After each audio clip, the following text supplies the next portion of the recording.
You have this picture of the writer in the ivory tower or whatever, or like Virginia Woolf sitting alone in complete isolation, churning out amazing novels, when really it's not like that at all.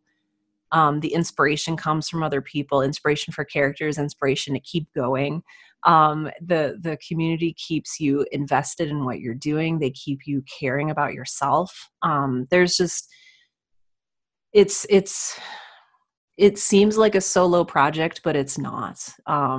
Just so many people are there behind the scenes, encouraging and reading over my terrible first drafts and telling me, hey, you need to fix this. And then, of course, interacting with actors, and then the amazing listeners. These people who listen to podcasts are so incredible, and they're like evangelists for what you're doing. So for anyone who has ever told a friend to listen to Right Now or Girl in Space, thank you. It works.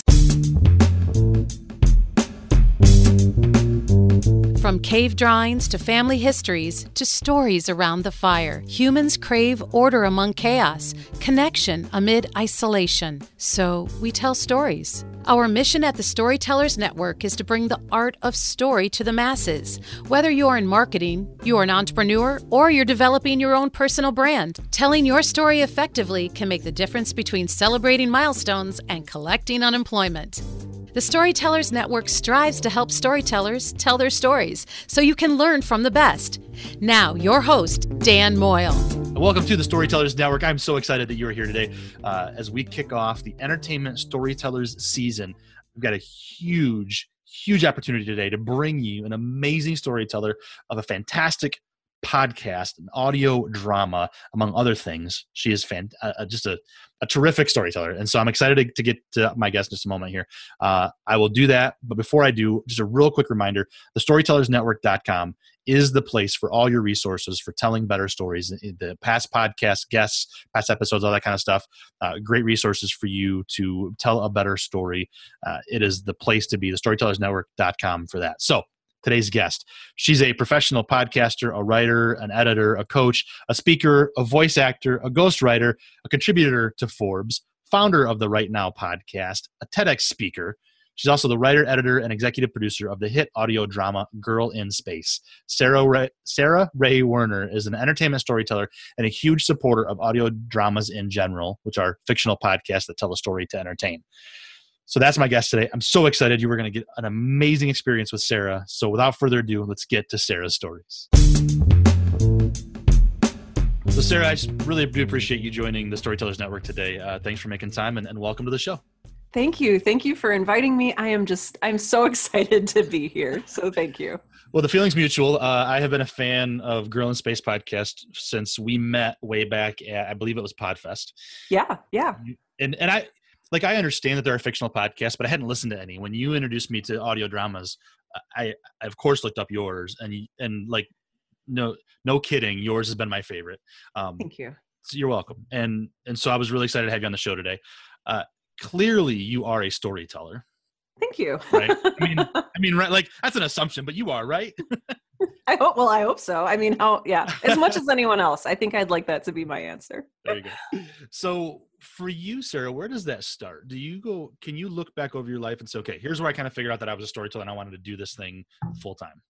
Yeah. For me, it started, I started as a story consumer. My parents, we didn't have TV growing up. For those of you who know anything about me, I come from a little bit of a non-traditional background. And so we had books. We had a house full of books, and we lived 2 blocks away from the library. And so spent a lot of time around stories. And my dad was so good. He was very invested in helping to raise us. And so every night we would sit in Dad's lap and he would read to us. And so reading and storytelling has just been ingrained in the cadence of my life. It's just been something that comes naturally along with living, is consuming stories. And then when I came to the age of wanting to create, which I think comes to probably most of us, I think we're just naturally creative creatures, I started creating my own stories with crayons and paper, with tape and cardboard. I would make like bound books and tell stories. And it's just always been just a natural part of life, just as natural as breathing or eating. It's consuming, and I don't know if I want to say regurgitating stories, but consuming and creating stories. Yeah, sure. I mean, I think, looking back over my life, same kind of thing. I would read books and then write stories that mimicked it. Yes, a lot of mimicking. My own voice, right? Yeah. Yeah. Yeah.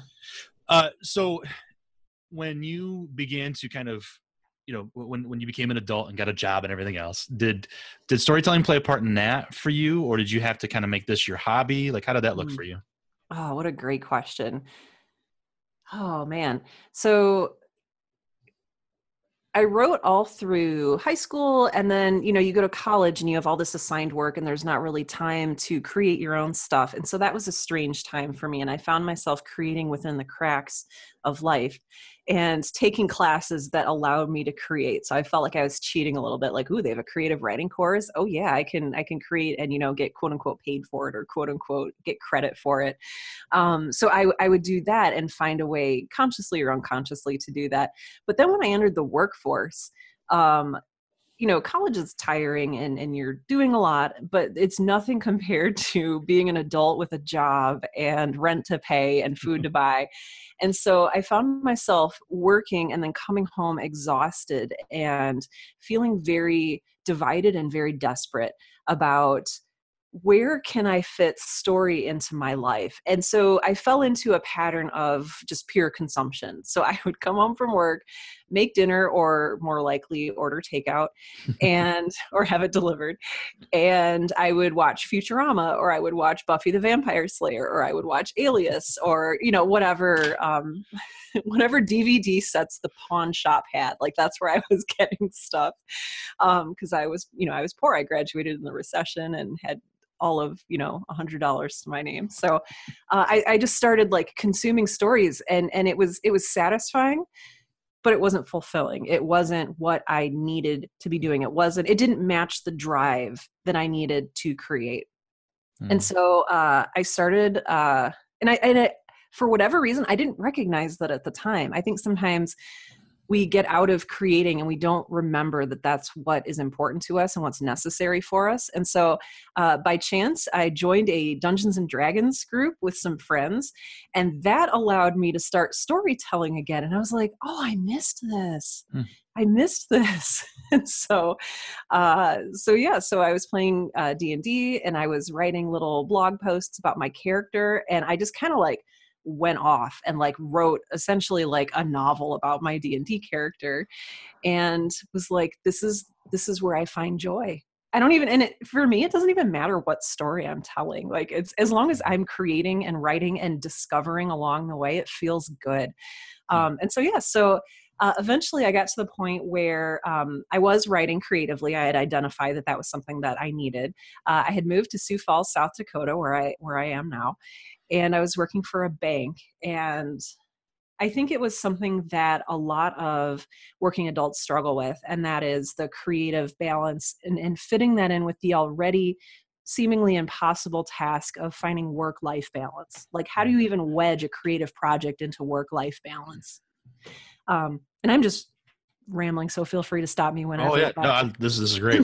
I found myself in the same kind of positions. I think a lot of other creators do, storytellers. Yeah. So.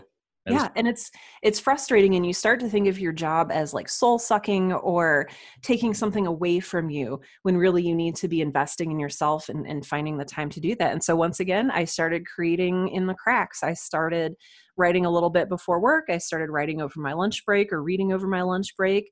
I carried a little notebook with me that I jotted down ideas in. And eventually I got to the point where I was more comfortable investing time in myself. I was more comfortable investing time in the evenings to writing and understanding that was okay and important. I almost had to give myself permission to do that in a strange way, because it felt guilty. It felt like a guilty pleasure. It felt selfish. But eventually, I started doing that. And then after about 10 years, so I was in software for a few years, and then I was in marketing for about 10. I quit my day job, and now I write and podcast full time, and it's just as hard. just as exhausting, right? You get done with the day, like, all right, I'm out. It Netflix and is. binge, right? It is. Absolutely. But yeah, that's been sort of my journey with fitting writing into my life. Yeah, I think that's such a good question. Well, I find it interesting because I remember very specifically sitting in my job one day, and I was at the time in TV news, and I was the producer of a morning show. So I got to write, I got to stack the show, I get to call the show during the time with the director, everything. Like it was pretty amazing when I think about it. But at the time I thought, I hate this job. I hate it. I can't stand what I'm doing. I just like, this is terrible. But I found myself looking at two things at the time. Number one was I was putting together 1 hour of live TV every day, just like David Letterman at the time, just like Jay Leno at the time, just like like I was putting together, and I was being paid to be a writer because I wrote the news. And I thought, you know what? I'm a writer, doggone it. And because I've always considered myself one, I did poetry, I did short stories, all that kind of stuff growing up. But that was when I thought, I'm a writer. So I get where you're coming from, sir. I really do. And I think that's important for storytellers to kind of remember. You can be a storyteller in different facets, right? So I love that you said that, and that really speaks to me, because when I was in marketing for 10 years, I was telling stories and I was getting paid to do it. Like I was writing and getting paid to write, just like you said. But I was writing about like slip form construction for a client, or I was writing about ice cream for a client. Mm-hmm. And it was frustrating because you're creating, but you're not. There's something magical that happens when you're able to tell your own story. Mm-hmm. And I don't know if that comes from processing and seeing yourself from another perspective or what, but I feel like that's what that was missing. And so I think that's really interesting that you say that, because you're a writer and you're getting paid for it, but you're like, oh, I'm still not writing the stuff that I want or need to write. So it's just this weird, tense place to be in. Yeah, it can be. Now, do you think for you, Sarah, that's where that started, that you wanted to tell your own story? Because again, some writers can be journalistic, they can be nonfiction, but you took this like creative route. Yeah. Is that what really spoke to you about this whole thing with audio dramas? Yeah. I like that you make that distinction. And that's really important. And I never mean to, writing for someone else is being a writer, and it's professional writing and it's getting paid for it. And some people love it and are very good at it, but it was not the right fit for me personally. Like, I'm a really personal person. I don't know if that's the thing that I should be saying or if that's accurate or true, but I need to tell my own story. That's just the type of writer I am. I'm very personal, and if there's something about me, I will share it with you. I'm an oversharer too, as you can probably tell from this conversation. But I needed to be telling those personal stories, and the stories that I eventually told were purely autobiographical. Like if you listen to Girl in Space, it's autobiographical. It's everything in there is true. And I talk about truth, not as in like I literally was on a spaceship, because I wasn't. Let's just make that very clear. Sure. But it's true in, if you've read The Things They Carried, it looks at the difference between truth and story truth, and what's real and what's really real. And the truths in Girl in Space are truths, maybe with a lowercase t or maybe with a capital T. But either way, everything in there, it's emotionally true. It's sometimes circumstantially true, and it's all true. And so that's the type of story that I needed to tell. And people tell stories for so many different reasons. And I still haven't completely analyzed why I am so desperate to like share my internal story with the world, but I'm just going to keep doing it. Well, that's funny, because that was going to be my next question was, okay, so if that's the case, what do you love then about telling stories? Why do you feel that call to tell that story? Well, the easy answer is I'm a giant narcissist. Now, listen, I've met you. I've hung out with you. I've also hung out with narcissists. I don't believe I won't do it. Thank you for saying that. That makes me feel a little better. I mean, we all have a narcissistic bent, no doubt about it. Okay. However, you're not a narcissist. Okay. Yeah. No, I mean, I think we do like to see our stories in a certain way, for sure. I get that. But yeah, because I'm a creative. I love to create, but I also do much more of what you're talking about, like that kind of nonfiction writing. Mm. And I do enjoy that, but I like to give my own voice to it. But I've also created some fiction, and I love it. And I don't know what it is about it that I love. I guess it's just, I read way back a long time ago, Stephen King's On Writing. And I remember him talking, and I've heard interviews with him and other writers too. Like, the voices in my head have to get out. I'm just helping them get there. Like, Yeah. right. Yeah. Yeah. And I don't know where those voices come from. I don't know if it's a gift or if it's a sickness, or I have no idea what it is or anything like that. But what I do know is that the drive is real. Like, I have to do this. This is what I think people like you and I were made to do. Yeah. What's one of your biggest challenges in this storytelling world then? Oh my gosh, I have so many challenges. Yeah. Well, I think we all do, right? Oh, of I course. spoke a little bit earlier about the work-life creative balance is certainly a challenge. My own mindset often gets in the way. I'm very susceptible to believing my own thoughts, and maybe everyone is. But sometimes I get into a very limiting place where I say, like, oh, I only have enough time to do this, or I only have enough time to do that, or I'm not feeling the writing today, or I don't feel creative. And a lot of it is just sussing out your own sense of resistance. Stephen Pressfield talks about resistance and what are you afraid of, and navigating your fears. And I guess really getting around why you're trying to sabotage yourself or keep yourself from writing. I think so. Navigating that is probably the biggest challenge, like existentially speaking, and knowing when I'm actually tired and burned out and need to stop versus when I'm being a little crybaby and, afraid of something, afraid of success, afraid of failure, afraid of doing the work, which is often tedious. That's something I never thought. When I was working full time for a marketing company, I would go on Instagram and I would look at all these writers' profiles, and they'd always have these very beautiful, serene, like, oh, I'm in a coffee shop just writing today. And they'd have their latte art and like a little vase of flowers. And I was like, oh, I want that so bad. And now I have it. And I'm like, this is work. This is not like looking at a beautiful desk with latte art and flowers. Like, this is me digging around in my own head and picking out the splinters that I need to tell this story. And it's work, but it's work that I love, which makes it even harder because I have to do it. And sometimes, I don't know. So like, I'm getting into this whole thing about resistance and fear. And I think for me, that's probably what I struggle with most, whether I realize it or not. Yeah. Now, do you think that working through that is and coming to these realizations, is that what helps fuel the Right Now podcast?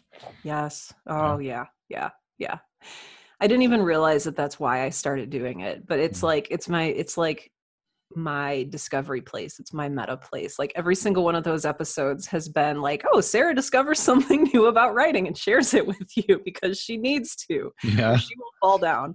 Yeah. So yeah, that's definitely where that comes from. Preaching and teaching to yourself, right? That's how that goes. So now I'm going to dive into podcasting pretty deep here. Yeah, please. So in your TEDx talk, you mentioned, how you started. So I know that, and I just watched it this morning. But for those who haven't seen that presentation, go see it first of all. But for those who haven't yet, let's hear that story. How did you get into podcasting?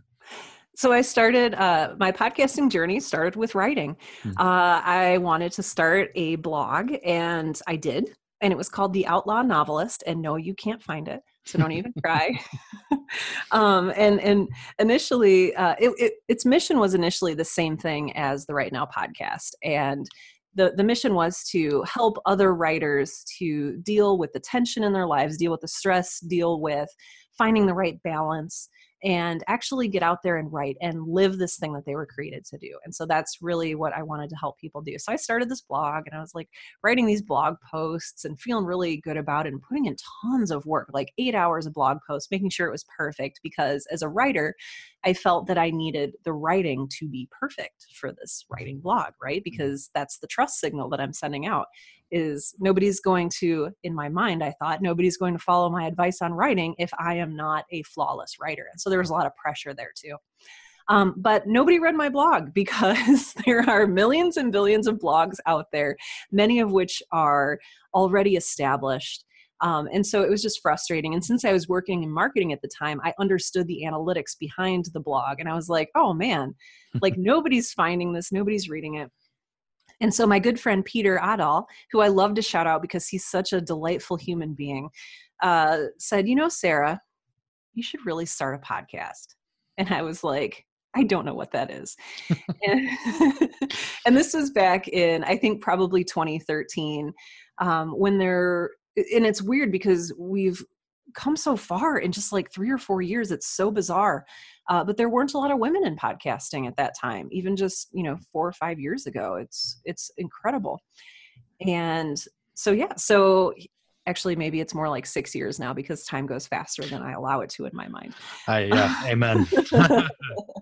But he suggested I start podcasting, and I started thinking about it. And then I thought about it for about a year and a half because I was too scared to act on it, because I kept thinking about, like, I don't understand a mixing board. I don't understand sounds or what these hertz things are or what equipment I should use. So I waffled for a long time when I could have been podcasting. But finally, I just sat down and recorded the first few episodes on a borrowed microphone. It was a Blue Snowball that I borrowed, and launched the show in January 2015. And it was just such an incredible thing to see where I had failed in blogging, in finding an audience and resonating with that audience. I feel like it just like immediately took off with the podcast. And I realized that I was able to I didn't have to hide behind a polished wall of perfect grammar and spelling. I could just talk and be honest and be myself. And I think that's part of why it was more successful than the blogging. It was because I got out of my own perfection spiral.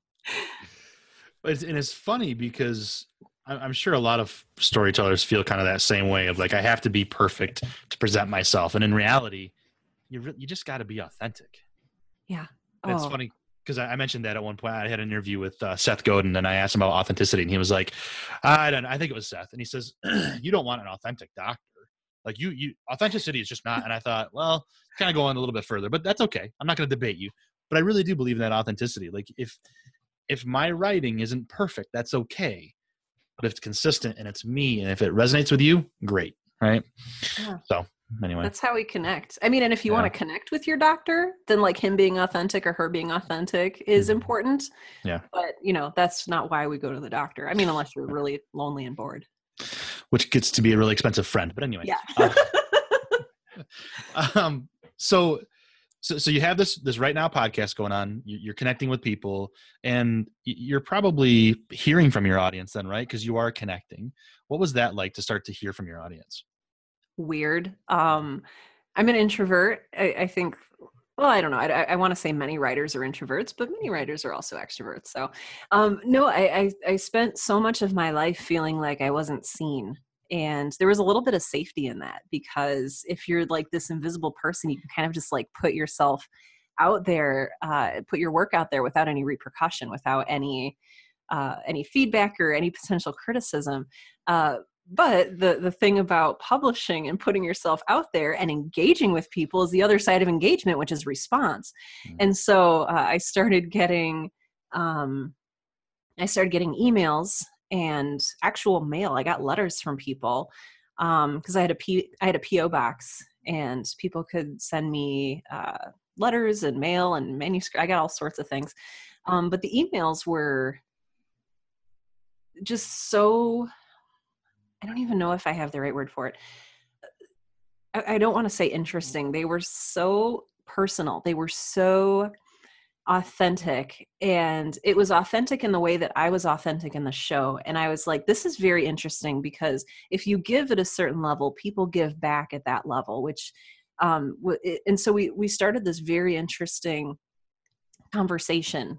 And I don't know, I learned a lot about my listeners, and I became part of their lives in the same way that story had become a part of my life.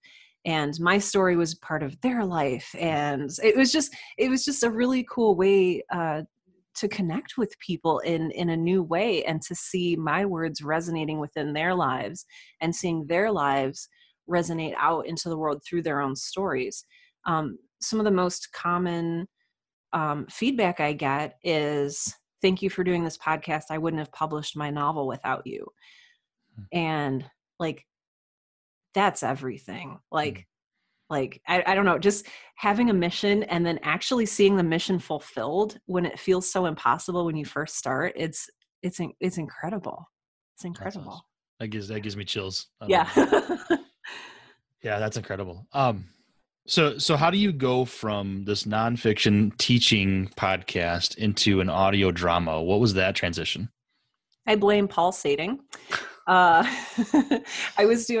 branched out with the Right Now podcast, and I started doing interviews, sort of like we're doing here. And I would talk to writers and authors in a spinoff called Coffee Break. And I interviewed this like one random guy, because he was doing something new that I'd never heard of. He was doing audio drama. And I had him on the show, and by the end of the show, and you can listen to this conversation, by the end of the show, he has convinced me that I need to start an audio drama. And like, you can hear the journey yourself in this episode. It's I don't know what number Coffee Break it is, but it's my Coffee Break episode with Paul Sading. And he convinces me by the end that I need to be doing this. And so I was like, okay, guess what? I'm doing a thing. I'd written novels before. I feel like we all have like a drawer. Mine's right here next to me, a drawer of unfinished manuscripts and things that we've given up on. And I was like, you know what? Maybe I don't need to write a novel right now. Maybe I need to publish in a new way. And I'm already familiar with podcasting, and this dude named Paul Sading has convinced me that I need to do this. So, hey, I might as well give it a shot. I might as well experiment, I have nothing to lose. And so I started storytelling in a fictional sense, thinking, of course, that I was blazing this new trail, when really there's a ton of great audio dramas out there. There's a ton of great storytellers. But yeah, I started doing that, and it was fulfilling in the same way that nonfiction podcasting was fulfilling.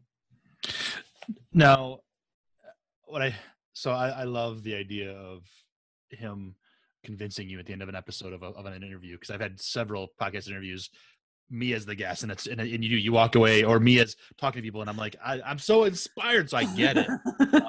I will link to that. I'll find that episode. I'll link to it in the show notes for those listening. So I want to hear it too. So he's convinced you at this point to do an audio drama. What was that process like for you to start? Because I remember listening to the first episode, and it's now you are X? Mm-hmm. Okay. Mm-hmm. So you're X. That's what I thought so. But I was really afraid to ask that, because I thought if you're not, you have a great actress that sounds just like you. Oh, thank you. No, it's me. All right. I thought so. You're fantastic. So that first episode is just you.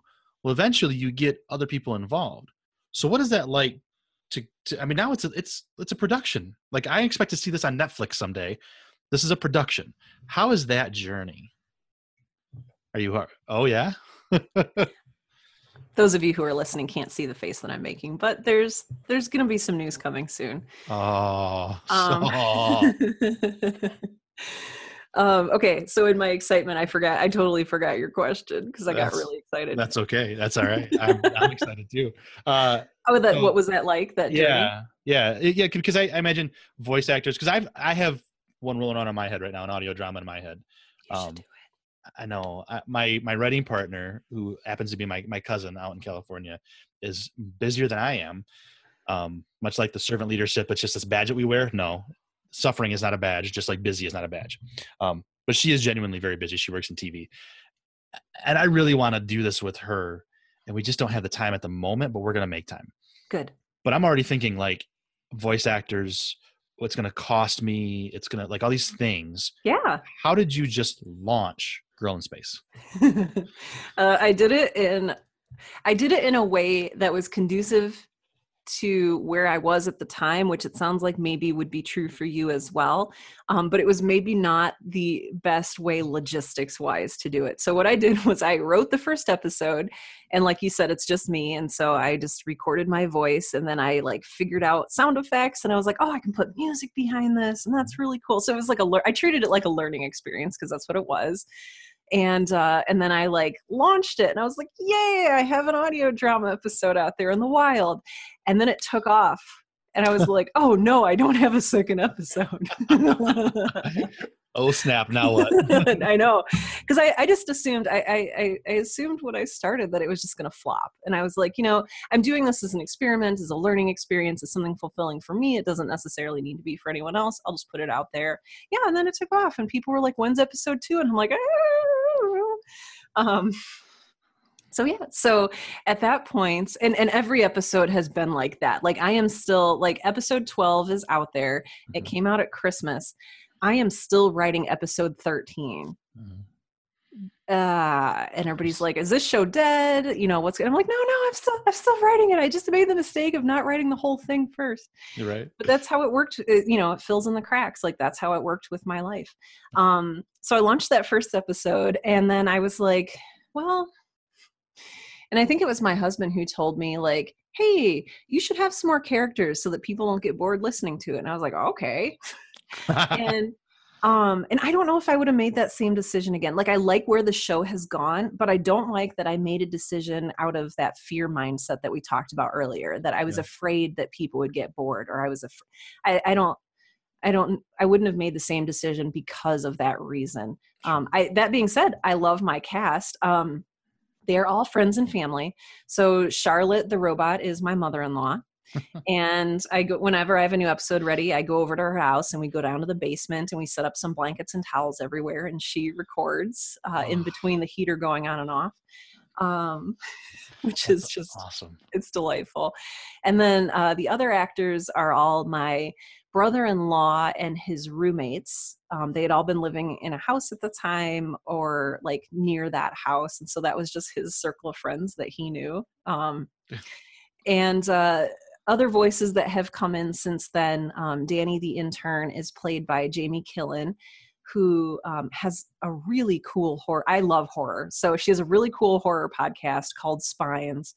And I fell in love with her voice. And so I was like, hey, will you be on my show? Mm-hmm. And like, she said yes. And it was amazing. And so now I play a voice on one of her shows. And that's sort of how we make that happen. But it's all family and friends. And then people from shows that I admired who we sort of do an in-trade sort of agreement that way. So that's awesome. So it really does come down to community then. It does. Right. It does. So now you thanked the ton of great audio dramas out there. You just talked about the community that you're surrounded with. You've spoken at events like PodFest because of community. So that has to be a huge part of this, so that you can't do it alone necessarily, is my guess. Yeah. It's weird. It's like writing. They're very, very similar. You have this picture of the writer in the ivory tower or whatever, or like Virginia Woolf sitting alone in complete isolation, churning out amazing novels, when really it's not like that at all. The inspiration comes from other people, inspiration for characters, inspiration to keep going. The community keeps you invested in what you're doing. They keep you caring about yourself. There's just, it seems like a solo project, but it's not. Just so many people are there behind the scenes, encouraging and reading over my terrible first drafts and telling me, hey, you need to fix this. And then of course, interacting with actors, and then the amazing listeners. These people who listen to podcasts are so incredible, and they're like evangelists for what you're doing. So for anyone who has ever told a friend to listen to Right Now or Girl in Space, thank you. It works. Mm-hmm. And you got the crazy ones like me, who, if you're watching on YouTube, I'm wearing a Girl in Space shirt because you're amazing. Prepared. I wore it to Chicago, to the Space Museum, whatever. It was like, look, you're so good. You're so good. You're so good. I love it. I just love the community. Like you, Sarah, I love the community. I've been to PodFest a couple of times, the podcast movement. Not many other ones, but I've been in some of the Facebook groups and stuff, and it's just such an amazing community. And the fact that I have a little show that's out there too, like, just makes me feel part of a family. And like, I have a great family, so I'm not my new family. No. This is like a second family. It's amazing. So so for those storytellers thinking about it, get out there and do it, because it's amazing. And podcasting can be done very, very expensively, like at NPR or Gimlet or somewhere. It can also be done pretty shoestring, as you just mentioned Sarah. So Mm-hmm. Yeah. You can see my mic again if you're watching on YouTube. You can. I have just a Blue Yeti, $120, and like that's my full podcasting investment. So yeah, I've got an ATR 2005 USB, so doesn't have to be terribly expensive. I mean, so this episode is what we're recording in April, but it doesn't come out until July. Is there anything you want to kind of spill the beans about in July about this, or are we waiting? Let's see. Oh man. Also, okay, even before I say anything, I admire what you're able to do planning ahead wise. Like, oh my gosh, you're good. I'll have to send you a screenshot of my spreadsheet. I'm already working on 2020 for my hopeful guesses. Like before I reached out to you, Sarah, I was thinking for like months, I got to reach out to Sarah. I hope she says yes. I don't know oh man, I'm a fan. I mean, I know we know each other, but like I'm a fan. So yeah, I have my entire year already basically planned out. I need that skill. If I don't do it, it'll never happen. It just won't. I know it. So gosh, yeah. But yeah. No, anyway. Well, whatever the news is, I'm looking forward to it. Yeah, July. I can't wait to hear the next episode coming out. Cool. I think, let's see, if this is coming out in July, I'm going to be at the Austin Film Festival in October. So maybe I'll see you there. I'll be talking about audio drama and audio fiction. I'll be at PodCon 3 when that eventually happens. And also, let's see, in July, I can't officially tell you anything, but things will be in motion in July. We'll just say that. Things will be in motion. I'll be following along on Twitter. So should everybody else. Yes, please do. All right. So we've talked a little bit about podcasting, about your story, about Girl in Space. Is there, and obviously, you said earlier about the emails that you've changed people's lives with your story and this kind of stuff. So we know that. Are there stories or storytellers that have changed your life in some way? Yes. Oh, so many. There's so many writers who helped me live. There's so many stories that helped me to keep going. Like, life gets hard, and story is how I cope with that. And whether it's taking in stories, and it doesn't matter for me. I love reading. Reading is my first love. And I always have a book going, but I appreciate the stories told in film and television as well. Watching Buffy the Vampire Slayer got me through a lot, which, I mean, it sounds silly, but it was really important to me when I was watching it. Writers like James Baldwin, who showed me what was possible with poetic nonfiction. Oh my gosh, writers like Elizabeth Gilbert, whose Big Magic, which just came out, I want to say just a few years ago, taught me how to rethink about how I was investing myself creatively in my work. Oh my gosh. And even growing up, the Encyclopedia Brown books that I read, they provided me with a safe space to be myself. As grand as that sounds to assign to a children's book, I think a lot of readers feel that way. There's a safe space that you can go to. The Narnia books were very important to me growing up too. Going to Narnia, existing there in the books, that was my safe space. It was my escape, and it's something that I strive to do now with my storytelling, is to provide people with a place where they can be safe and they can exist, and nothing taxing will be asked of them. Yeah. That's a great list. Absolutely. It's incredible to think back, and there could be, small stories, big stories that change people's lives. So as storytellers, I mean, it's no small thing to say that we're doing that ourselves in some way. So, which is so cool. Yeah, it is, isn't it? Yeah. Now, so for you, you've been with Girl in Space. You're fortunate to have a trajectory pretty quick. You're also a contributor in Forbes because of your connections again to community. I know that's from your an interview that you just did as well. Yeah. So I did my research a little bit. I You're good. But so you've been fortunate. I don't want to say lucky. You've been fortunate because you've worked at it. How, if somebody was to start this audio drama today or tell a story in some way, how are we supposed to get our stories out there today with so much going on? Yeah, because you not only, so you have two struggles here, right? You have the struggle with yourself and your schedule Mm-hmm. and that work-life creative balance, the giving yourself permission to create, dealing with how selfish and self-gratifying that feels and feeling guilty about it. The resistance when you sit down and you see the blank page and you're like, it would be a lot easier to go wash the dishes right now or go on a walk. Yeah. So you have that side of things, but then also you have the community to enter. You have and it's not even the community to enter because that's fairly easy to do. Um, and podcasting is a little bit different. So if I wanted to publish a book, I would have to either self-publish and figure out that world and then figure out how to market my book and build an audience and find the right people at the right time to read my book. Or you have to go through an agent and a traditional publisher. And that is just, I feel like either way, you sort of need to break into something. And with podcasting, it's a little bit different because you can create your show without any gatekeepers and you can make an RSS feed. You can put it out on iTunes. Chances are they'll accept it. It takes a few days, but it's very minimal barrier to entry for a podcast. But then, okay, I'm down and there's, 600,000 podcasts, I think right now. Just over 600,000 podcasts. And it sounds like a lot, but compare that to the billions of blogs that are out there, right? So there's a lot of podcasts, but it's if you file it under the right genre, it's a little bit easier for people to find you. But really, it's still about connection.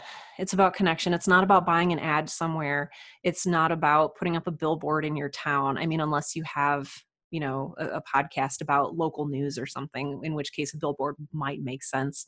But if you have a drama, if you have a fictional story to tell, then really the best way you can market your podcast is to go to social media and start engaging with the community there. There's big audio drama communities on Tumblr and on Twitter. There's some on Facebook, but the community building's a little harder to do on Facebook. And I find that most of my audience and most of the other creators are all on Twitter. And you can start connecting with these people by using hashtags. Audio drama is a good hashtag. Audio fiction is a good hashtag. Every Sunday, the community celebrates Audio Drama Sunday. So you can look for that hashtag and just see who's contributing to the conversation and contribute to the conversation yourself. I also advise most people when you are connecting with people, because that's how you'll build listeners. It's not by selling. You don't need to say, hey, I have a new show. You just need to connect with people, answer questions, be yourself. But I would adhere to the 80-20 rule, which applies to a lot of things, but it applies to marketing your own stuff as well. 80% of the time you're adding value. 80% of the time you're talking up other shows, or you're asking important questions, or you're sharing a cool article that you found. 20% of the time you're sharing your own stuff. So I really like to make sure that people understand that balance, that you're giving 80% and you're taking or advertising 20%, just because you want to give to the community, because that's how you build actual community, is by contributing value. Right. And value is not you talking about yourself. Value is, it's interesting. I've gotten the largest boost on my own show when I share other people's shows. So I'll say like, I am really enjoying 2298 this week, or I'm really enjoying the White Vault this week. And I'll share that. And then they'll retweet my tweet, and then people will check out my show. And so it's a great way to keep the community building itself. Because what is the saying? A rising tide lifts all ships. Yeah. And we want to really, we want more people to listen to audio drama and fictional podcasts in general. So, hey, share everything you can. It's not backstabby. It's not a competition. And people will find your show that way. Well, and I think Zig Ziglar said it too. You'll get everything you want if you only help everybody else get what they want. That's right? So true. And I think what I hear you say too, Sarah, is it comes back to community. I mean, you've got somebody from another show on your show and you're on hers. Exactly. You share each other's shows. Some of your probably biggest advocates and ambassadors and listeners come from other shows. Like, it just makes sense. Go where that audience is and the supporters are. So exactly. Exactly. That's awesome. That's great advice.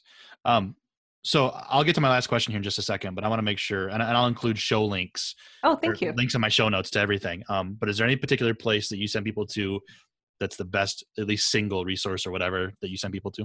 Yeah, best single resource is my personal website, sarahwerner.com. That's SARAHWERNER.com.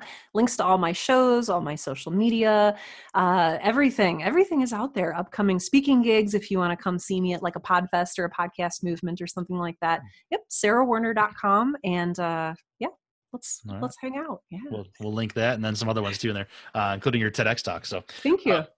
So Sarah, I don't think it's in your makeup to be able to follow this rule. However, if somebody said to you tomorrow, Sarah, you're all done telling stories, you gotta find something else to do, what would your last story look like, do you think? Oh my gosh. This is one of the hardest questions that anyone has ever asked me. What would my last story look like? Are we talking about my last story as in the last thing that I can ever tell people? Or are we talking about like the last story as in what would I want to leave people with? I don't know. Which one do you want? Oh gosh.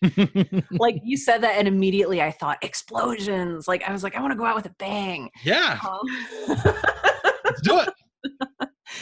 It would be, you know what? It would be everything I've ever wanted in one story. So it would be this like horrible genre mashup with like, there'd probably be like unicorns and explosions and probably some like laser guns and cats with laser vision. Yes. And and weird plants that are sentient, and just, it would just be every weird thing that's ever been in my brain in one giant tome. So pray fun. That never happens. That would be fun. The best part is, as you're saying that, my cat, who I thought was out of here, is in here walking around. So no laser beams though. No laser beams. Okay, that's probably for the best. Well, Sarah, it's been an absolute pleasure. Thank you so much for sharing your story with the listeners. I'm happy to. Thank you so much for inviting me to be a part of your show and your story. This has been a delight. You're an excellent interviewer, and I'm just so excited to be a part of this. So thank you. Thanks. And there you have it. The voice of Girl in Space X right there. That's Sarah Werner. Thank you so much, Sarah, for being on the Storytellers Network podcast. If you want to connect with Sarah, please do so. The links are in the show notes. As you heard, sarahwerner.com is her website, but there's a whole bunch of links down in the show notes. So check them out and go subscribe to Girl in Space. Listen to the episodes. You will want to binge them. I mean, this is not hyperbole at all. It's amazing. I have absolutely fallen in love with audio dramas because of that show. So check out Girl in Space podcast and Sarah. And if you enjoyed this episode, you liked our conversation, got something out of it, please share it to social media. Send it to your Facebook audience, Twitter, LinkedIn, Tumblr. As Sarah said earlier, there's a great audience there and community on Tumblr for audio dramas. So if you like it, share it. I appreciate it. And if you really love what we're doing here at the Storytellers Network podcast, please consider leaving a review down in the Apple Podcasts or a rating on any podcast player of your choice. So there you go. I appreciate you listening to the show. I appreciate you being here on this journey. And until next time, here's to telling our stories and having those stories to tell. Cheers.